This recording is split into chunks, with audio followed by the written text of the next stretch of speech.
Salutations à toutes et à tous, c'est toujours le frère Antoine Fadi, toujours avec Kalata Dimsi, oui, le merveilleux Kalata Dimsi. Et on va aller, cette fois, on va aller dans le livre de Miengue, c'est-à-dire les psaumes, comme ils appellent ça dans les Bibles falsifiées. Chants traditionnels et combats spirituels, c'est le titre qu'il y a derrière Miengue. Et on va lire, enfin, on va s'attacher au chapitre 63. Le chapitre 63, donc Miengue, page 477. Le titre, c'est La manifestation de ta bonté, avec un B majuscule, à bonté, vaut mieux que la vie du visible. Et ici, dans ce chapitre 63, en fait, ça a déjà commencé avant, dans plusieurs chapitres, parce que les psaumes, une grande partie a été écrite par Tondo, donc celui qu'ils ont appelé le roi David, mais son véritable nom, c'est Tondo, l'amour. Et dans le chapitre 62, en fait, juste avant donc d'arriver à ce chapitre 63, on a une dernière partie et le titre c'est Tondo, qui veut dire l'amour. Et c'est lui qui parle encore dans le chapitre 63 qui suit. Et le titre, La manifestation de ta bonté vaut mieux que la vie du visible, ce titre-là est lié en fait à ce qu'il dit à la fin de ce qui est dit en fait à la fin du chapitre 62. On va relire juste la fin du chapitre 62 à partir du verset 13 où il est dit ceci.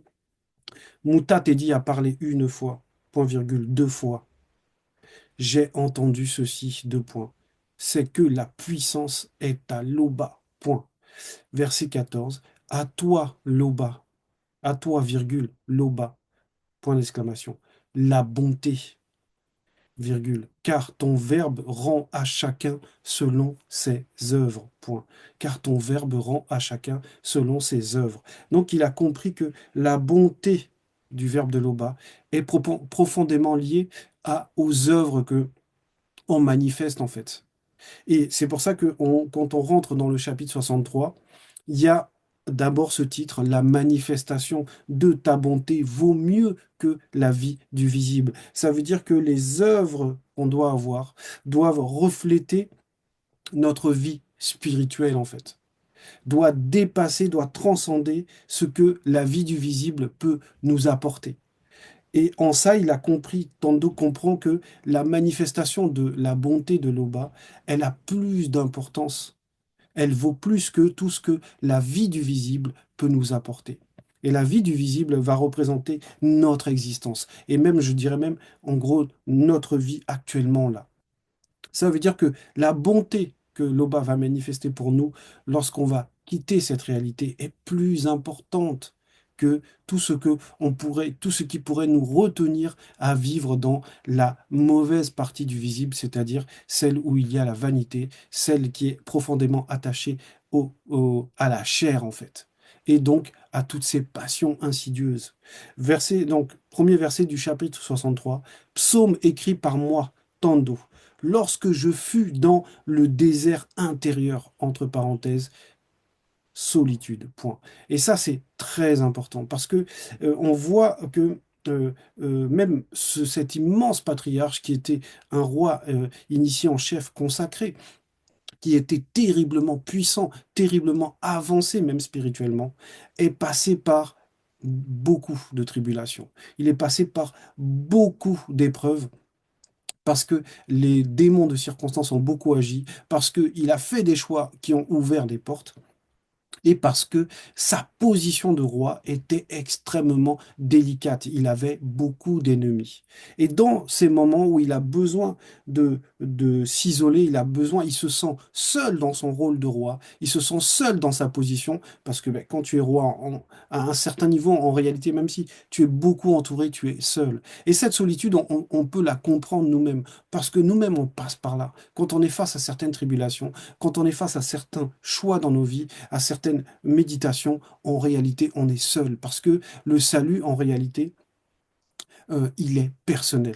Non pas que on est seul, qu'il n'y a pas les entités, qu'on n'est pas conscient qu'il y a, que les entités sont là, mais cette solitude-là, c'est un isolement. C'est une solitude qui est intérieure et elle permet, normalement, elle permet la méditation. Donc, on va rentrer dans la méditation en réalité de Tando, qui lui permet de dire que la manifestation de la bonté de l'Oba vaut mieux que la vie du visible, parce que lui, il connaît la vie du visible. Lui, en plus, il est dans un niveau très élevé de cette vie du visible, mais il comprend qu'il y a plus riche, il y a plus puissant, il y a plus honorable que la vie du visible. Donc, on comprend qu'il est dans ce désert intérieur, comme le dit le premier verset, psaume écrit par moi, Tando, lorsque je fus dans le désert intérieur, entre parenthèses, la solitude, qui va représenter un désert, ce sentiment profond où, dans notre, même si on est, comme je l'ai dit, même si on est entouré, même si il y a du monde autour de nous, même si on pense que les entités sont là, etc., on passe par ce chemin-là où on se sent seul, en fait. Verset 2, ô Loba, point d'exclamation, tu es TTF, virgule, je cherche la manifestation de ta grâce. Point virgule. Mon âme a soif de ton verbe, virgule. La conscience de mon corps soupire après sa loi, virgule. Dans une terre aride, virgule, desséchée et sans eau. Point. C'est tellement profond, ces paroles. On voit le niveau spirituel de Tondo, parce qu'il est dans cette solitude, il est dans ce désert intérieur, et pourtant la manière dont il prie, elle est spirituelle. Et en plus, on voit que dans sa prière, dans ces paroles-là, en fait, il raconte même le niveau de conscience de tous ces êtres. Et tous ces êtres sont dans la prière. Parce qu'il parle de son âme, il parle de la conscience de son corps, et quand il dit je cherche la manifestation de ta grâce, il va parler de son esprit aussi. Donc, oh Loba, virgule, tu es Tété. Ça veut dire que déjà, il se soumet, il reconnaît la grandeur de Loba. Il le reconnaît comme son père, parce que Tété veut dire père, oui, père de toutes les entités. Mais cette définition, on va dire, ou ce mot de père a une signification extrêmement profonde spirituellement. Là, il reconnaît un lien de filiation, il reconnaît qu'il a besoin de son père. Oh Loba, point d'exclamation, tu es, t'étais, virgule, je cherche la manifestation de ta grâce. Il a besoin du Verbe. Là, donc, il va ouvrir cette porte où il va s'humilier, il va reconnaître la grandeur de Tété, il va reconnaître l'importance de Tété et que lui, en réalité, il n'a pas de puissance, il n'a pas de force, alors qu'il est roi dans le visible, alors qu'il a une position la plus élevée dans le visible, on va dire, au-delà de, on va dire, pour les hommes, sans parler du niveau des prophètes. Mais en tant que roi, il a un pouvoir terriblement grand, en fait. Mais il y a plus grand que ça. Et dans cette détresse où il est seul, il va se réfugier dans le Verbe, il va demander l'assistance du Verbe, et il va donc euh, euh, dire ces paroles qui sont exactement comme des paroles d'une prière. Et en plus, il donne la précision à la fin. Il dit, la conscience de mon corps soupire après sa loi, virgule, donc après la loi du Verbe, dans une terre aride, virgule, desséchée et sans eau, ce qui peut représenter notre état de, quand on se sent seul, en fait. On a l'impression qu'on est qu'on est une terre aride, en fait, qu'on est dans une conscience où on n'est plus alimenté par le verbe. Il n'y a plus d'eau, en fait, que va représenter le verbe. Il n'y a plus ce sentiment de connexion, d'être alimenté, d'avoir de la force. Donc, il se réfugie dans la prière. Verset 3. Ainsi, je contemple les manifestations de tes œuvres, virgule, pour voir la manifestation de ta puissance avec un P majuscule et œuvre avec un OE majuscule, et la manifestation de ta grandeur, point. Donc, il est tellement avancé que malgré tout ce qu'il possède, malgré son pouvoir immense en tant que roi, qu'est-ce qu'il fait? Il est contemplatif. Il est dans la méditation parce qu'il observe la manifestation des œuvres et il comprend que, mais derrière ces œuvres-là, derrière le ciel, derrière le firmament, derrière l'océan, derrière tout ce qui existe, en fait, tout ce que nos yeux peuvent contempler, de grandiose, on va dire, lié à la nature, à la création, les étoiles, les multivers, l'univers, les astres, derrière tout cela, en fait, il comprend à quel point la manifestation de la puissance de l'Oba, elle est grande, à quel point la manifestation de la grandeur est réelle, en fait. Donc, il est vraiment dans une prière consciente profonde, où il s'humilie, où il reconnaît la manifestation de la puissance, de la grandeur, euh, à travers les œuvres, en fait, à travers la manifestation des œuvres de l'Oba par son verbe. Donc, lui, il se place à un niveau où il est contemplatif, où il est la créature. Verset 4. Car la manifestation de ta bonté vaut mieux que la vie du visible, deux points, mes lèvres célèbrent tes louanges, point. Donc, derrière la manifestation de la grandeur, derrière la manifestation de la puissance, derrière la manifestation des œuvres, en fait, c'est la bonté qu'il voit. Il voit à quel point l'oxygène, c'est bon pour nous.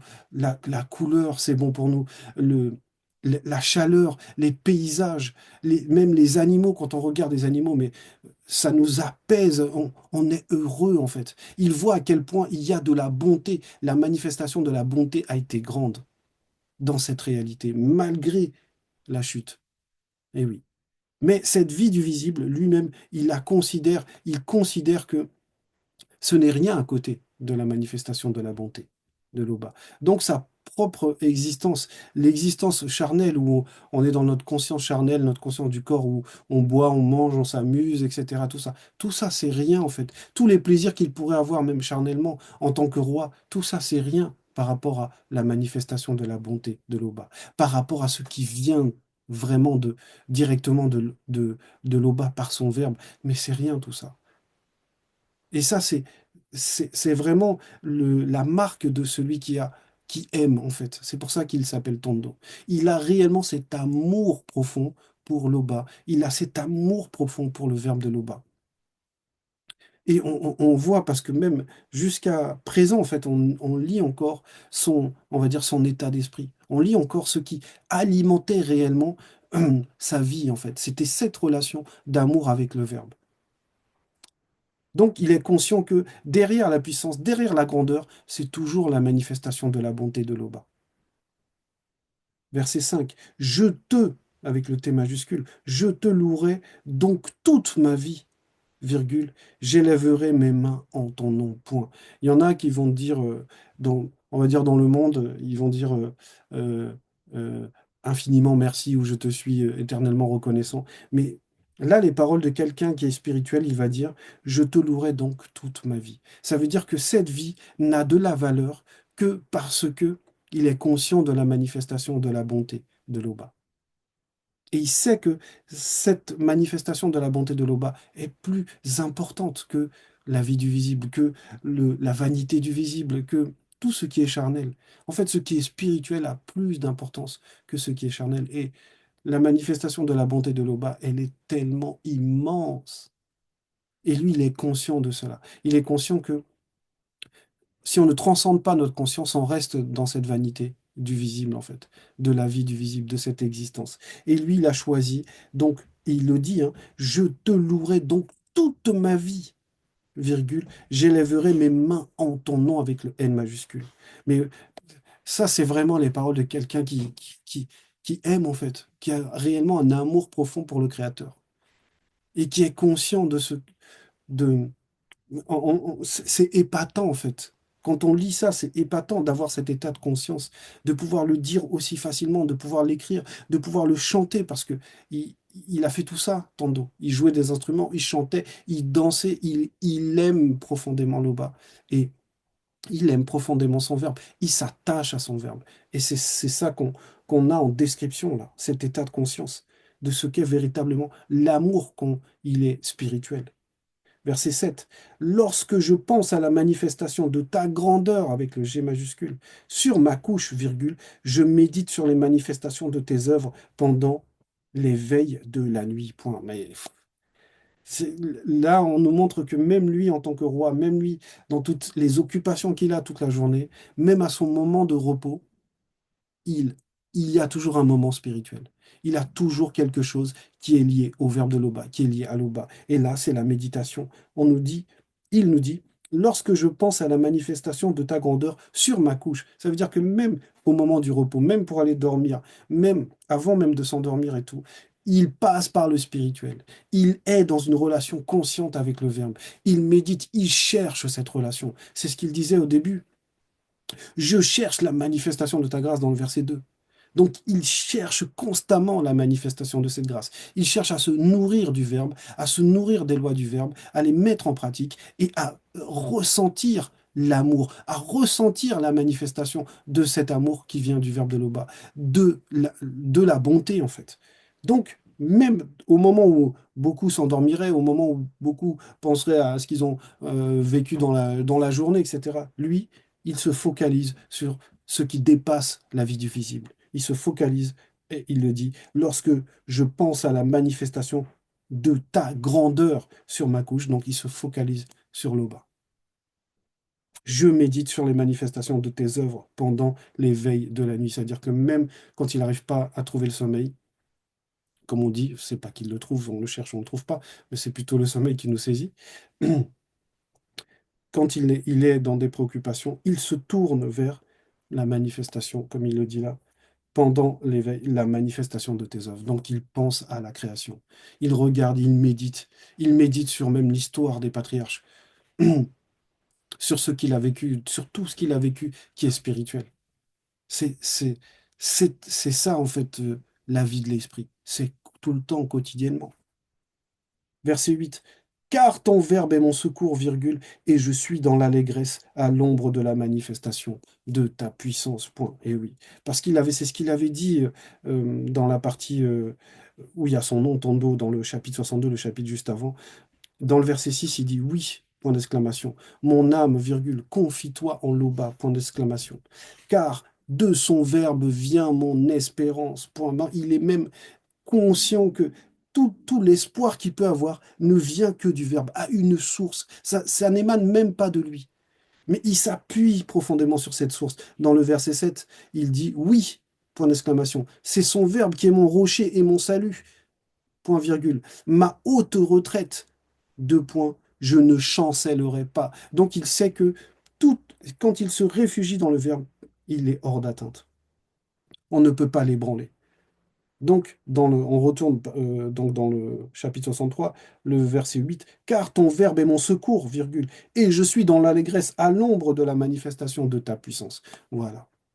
Donc c'est logique parce qu'il considère profondément le verbe. Il sait que c'est son refuge. Et à l'intérieur de ce refuge, comme on dirait dans le nom de Jokisabe, à l'intérieur, il est à l'abri. Il n'y a rien qui peut l'ébranler.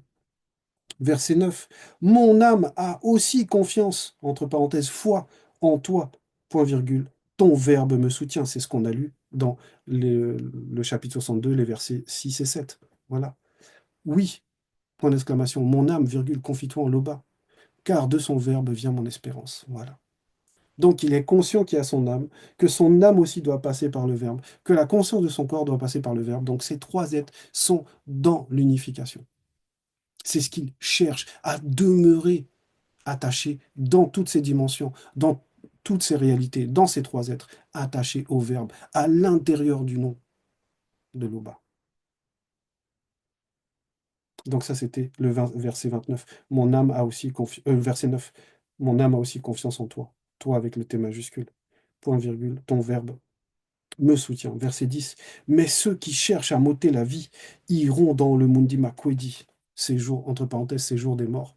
Verset 11. Ils seront livrés à Mundima Beko qui s'est dit, virgule, ils seront la proie de son courroux, point. Donc, lui, il sait qu'il a des ennemis. Il a des gens qui souhaitent sa mort, des gens qui souhaitent qu'il soit ébranlé, qu'il chancelle. Mais lui, il sait que c'est le Verbe qui rend justice. Et que ceux qui osent chercher à le condamner, ceux qui osent vouloir attenter à sa vie, ce qui les attend, c'est la justice du Verbe, c'est le châtiment. Verset 11, comme je disais, ils seront livrés à Mundima Beko qui s'est dit, ils seront la proie de son courroux. Et oui, c'est-à-dire que il est conscient que le spirituel le protège. Il est conscient que les entités sont la vertu et l'impartialité. Donc, c'est ce qu'il disait dans la fin, comme on avait lu tout à l'heure, au tout début, dans la fin du chapitre 62 dans le verset 14. À toi, virgule, Loba, point d'exclamation, la bonté, virgule, car ton verbe rend à chacun selon ses œuvres. Et oui. Et c'est ce qu'il explique que lui, ces œuvres-là, c'est ce qui va le justifier. Mais ceux qui essaient de le nuire, qui ont des œuvres mauvaises, eux, vont, euh, vont vivre la condamnation. c'est le spirituel qui va les châtier. Verset 12. Et le roi initié en chef consacré que voici se réjouira en Loba. Point virgule. Quiconque connu qui dit la vérité avec le V majuscule, par son verbe s'en glorifiera, virgule, car la bouche des menteurs sera fermée. Point. Donc il est conscient de qui il est conscient de sa position de roi, il est conscient qu'il a les œuvres, qu'il se tourne vers le verbe, qu'il est sincère envers le verbe, qu'il aime profondément le verbe de Loba, qu'il aime Loba, et il est conscient que lorsque on dit la vérité avec le V majuscule, selon le verbe de Loba, par le verbe, parce que là il est précisé, la vérité, alors, quiconque connu qui dit la vérité par son verbe s'en glorifiera. Ça veut dire que c'est toujours dans la relation avec le verbe qu'on peut même se glorifier, comme on connaît le cas de Essambé par exemple. Car la bouche des menteurs sera fermée. Et oui, ça veut dire qu'il y a une condamnation pour tout ce qui n'est pas agréé par le verbe, qu'on ne peut pas venir comme ça impunément médire du verbe, médire même des envoyés, médire des prophètes, médire des rois initiés, puisque les rois initiés sont mis en place par le spirituel. Donc il y a cette protection qui est autour d'eux, ils deviennent sacrés en fait. Donc lui, il était conscient que, en tant que roi initié en chef, comme il le dit, et le roi initié en chef consacré que voici, se réjouira en Loba. Donc à l'intérieur du nom de Loba, il va se réjouir parce que ses ennemis seront terrassés. Donc il était conscient de la position qu'il avait, il était conscient de la soumission qu'il avait et du désir ardent d'être toujours dans la manifestation de la grâce du Verbe. C'est un message pour nous, en fait, parce que le titre est réellement profond et le titre résume le choix que nous devons faire. Et ce choix-là ne peut être fait que par amour, en fait. Parce que la manifestation de ta bonté vaut mieux que la vie du visible. La vie du visible, c'est tout ce qu'on traverse tous les jours. C'est beaucoup de difficultés, c'est beaucoup de circonstances. Mais le but de traverser cette réalité, c'est d'en sortir vivant. Et ça, ce n'est que parce que la bonté nous a été manifestée, que l'on peut s'attacher à cette bonté. On peut s'attacher à la puissance du Verbe, on peut s'attacher au Verbe pour sortir vivant de cette réalité, même si on passe par la rupture qui s'appelle la mort. Mais le but, c'est de l'autre côté, d'être conscient, voilà, de devenir des vies qui vont prendre un corps qu'on appelle l'esprit. C'est ça le but de, on va dire, de ce passage dans lequel nous sommes là. C'est d'arriver à faire le choix conscient par amour, parce qu'on est conscient de la manifestation de la bonté. On est conscient que le Verbe nous a fait grâce à nous. Et on est conscient de ça. Que cette grâce-là, c'est pour qu'on puisse connaître l'Angea Mundea, c'est-à-dire la vie éternelle. Voilà. L'Oba est toujours glorifié.